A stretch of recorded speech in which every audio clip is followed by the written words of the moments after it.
په باره کې معلومات درکوم. دې ته وایي جشکې.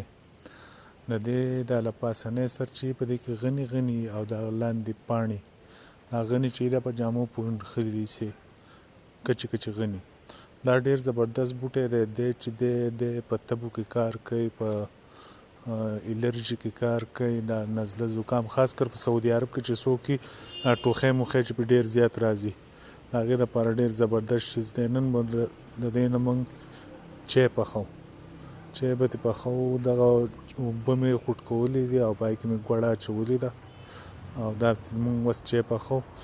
دا یو کپ ډیلی یا روزمره کې نشي د 2-3 ورځې پس یو کپ چای چې داسې کې د نزلې زکام نه او د الرجي نه به بیا سړی دمی او ټوخي دپاره هم ډېر زیات ښه دی. نظام هضم ډایجسټیو سیسټم دپاره هم ډېر زیات ښه دی.